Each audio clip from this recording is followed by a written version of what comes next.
Halo teman-teman, kami dari kelompok KST27 dengan judul Pengaruh Hujan Asam pada Lingkungan dan Produktivitas Pertanian. Saya Kevin Krishan Munte. Saya Kairuni Sandini. Saya Salsabila Neta. Saya Raditya Fadila. Dan saya Hamzah Mahmudi Daham. Nah teman-teman tahu nggak sih ini hutannya kenapa? Apakah dia kebakaran hutan? Atau apakah dia kena badai?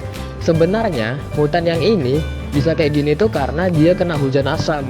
Apa itu hujan asam? Hujan asam ialah ketika pH air hujan yang turun di bawah pH normal, yaitu 5,6. Nah, apa penyebab dari hujan asam ini? Penyebabnya ada dua gas polutan yang merupakan faktor utama. Yang pertama yaitu gas sulfur dioksida atau SO2 dan nitrogen dioksida atau NO2. Dua gas ini ketika terkondensasi dengan cukup maka akan mengakibatkan turunnya air hujan yang turun ke bawah permukaan bumi. Nah, teman-teman bisa lihat nih reaksi dari hujan asam yang terjadi.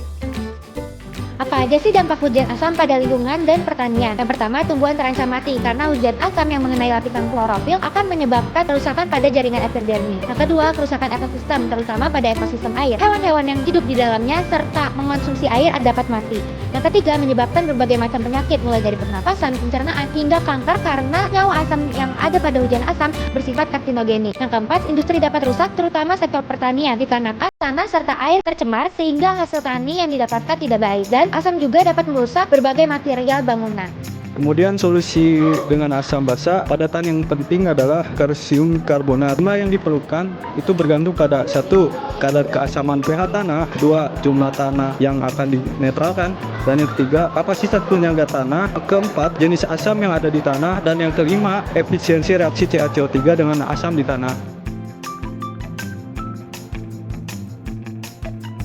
Selanjutnya, kita akan mengetahui bagaimana teknik pengolahan air limbah. Pertama itu ada teknik pengolahan menggunakan tangki penetra, di mana tujuan dari tangki penetra ini untuk memastikan nilai pH air limbah tidak terlalu asam sehingga aman jika dibuang ke lingkungan, dan jika diolah lebih lanjut bisa menggunakan atau tanpa menggunakan peralatan atau pengolahan limbah lainnya. Lalu yang kedua itu menggunakan pH monitoring otomatis, di mana tujuan dari menggunakan pH otomatis ini agar dapat mengukur dan memantau nilai pH dari suatu air limbah secara otomatis. Lalu yang terakhir itu menggunakan sistem injeksi CaOH2 atau menggunakan air kapur secara otomatis. Tujuannya untuk menetralisir air limbah yang bersifat asam secara efisien dan terkontrol.